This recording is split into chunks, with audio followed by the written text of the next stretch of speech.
Hello everyone and welcome to my guide on how to access Elden Ring Shadows of the Erdtree. First thing I want to note, this is a high level area. Do not attempt the DLC unless you have a decent build put together or you're higher level. Mohg is meant to be a later in the game boss, so just keep that in mind. So first you need to kill Radahn. To do this, you need to do either Ronnie's questline or you need to put together both pieces of the Deckness Medallion. I personally prefer to do the Deckness Medallion to trigger it. One is in Fort Height in Mistwood and Limgrave. The other is in Fort Faroth in Caelid. There's a portal by the Third Church of America in Limgrave that will teleport you to the other side of Caelid, and then after doing a short run, you will be at Fort Faroth. All you have to do is run in there, run past the bats, run up the first ladder, and the chest is right there in Fort Faroth. And then it's a little bit more work, I guess, in Fort Height, but Fort Height is such an early game area, it's just super, super easy. So next off on how to kill Radahn, the best thing I can tell you is to just out-level it. I mean, we're going to need to unlock Mohg's area anyway, and that has one of the best EXP farming spots in the game. So in order to unlock Mohg's area, we need to do Whiteface Varre's questline. So first thing you need to do is talk to him outside the starting area. Then you need to kill Morgott. After killing Morgott, he's going to move to the Rose Church in Lernia. Then he's going to give you a quest to use Bloody Fingers. You need to use 3 of them. So you need to invade 3 people. You don't have to kill them. You just need to invade them, exit out, you'll be fine. Then after that, he's going to want you to get a blood of a maiden. There's a maiden at the Church of Inhibition that you can get blood from in Lernia. It's just a little run past some chaos dudes, but it's pretty easy to get. Otherwise, you'll just need to go into Godric's area and then find the area that'll take you back to the very first place, and that's where another maiden is. But personally, I prefer the one at the Church of Inhibition.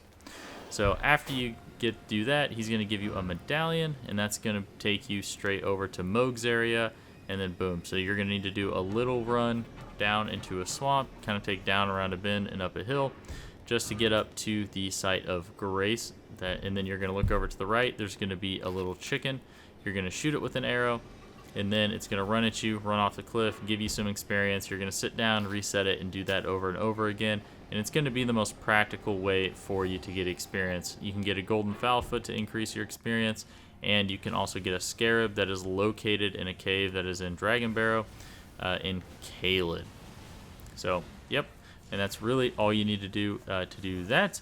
So next, we need to kill Mohg. Now, this is going to be the harder one, I think, but there are a couple items that you can use to make this easier, and this guide is assuming that you have cleared a decent amount of the game, because the Shadows of the Erdtree DLC is going to be a higher level area.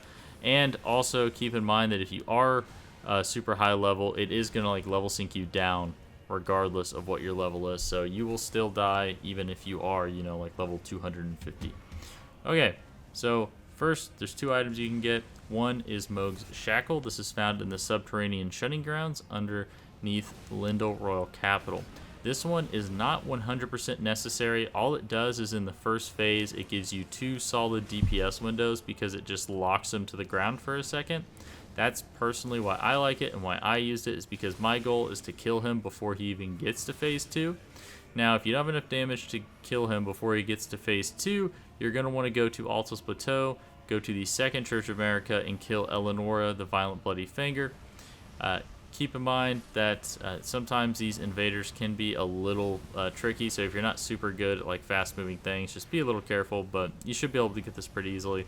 And you'll be getting the Purifying Crystal Tear from her. You're going to put this into your physic, and then when he does that phase 2 transition, you're not going to take any damage from it, and it really sucks if you do take damage because he actually starts to heal.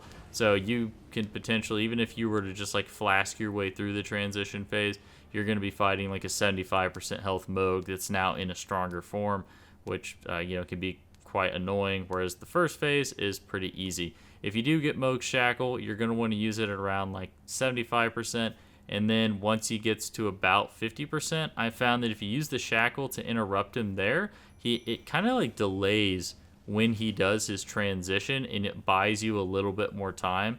It seems like he does a couple more animations of other things before he tries to do all that, so that's pretty nice. Now, the way that I did it was with Malekith's Black Blade and Black Knife Tish. However, there are a lot of items that you can use. You could go get, Rivers of Blood, Reduvia. He is resistant to fire, so I don't recommend Blasphemous Blade, but you can still use Bleed. It does give him a damage buff whenever you use Bleed on him, but it's not that big of a deal because, you should just be dodging his stuff anyway. So you can kill him with Bleed. Malekith's Black Blade with Black Knife Tish, I think, is probably the fastest way I have ever killed him. You can also use Mimic Tier if you don't have Black Knife Tish, totally fine. I also like Lutel the Headless. Bloodhound Night Flow is also pretty solid.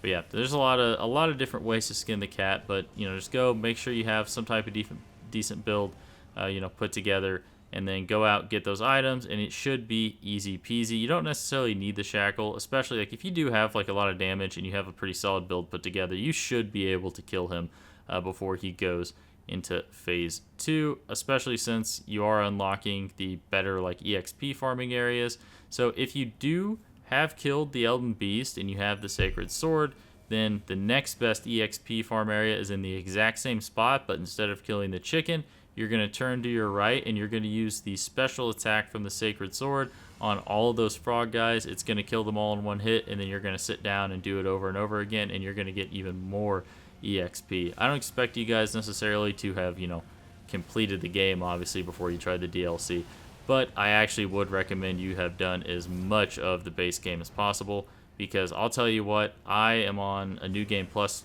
2 or 3 character while I'm doing it, and even the side bosses, it's pretty much I have to do a hitless run, because if anything hits me, I die, and it definitely seems to be sinking my level down, even though I am level 200. But anyways, guys, that's going to do it for this video. Thanks for watching. Like, subscribe if you want to see more, and I'll see you next time. Thanks.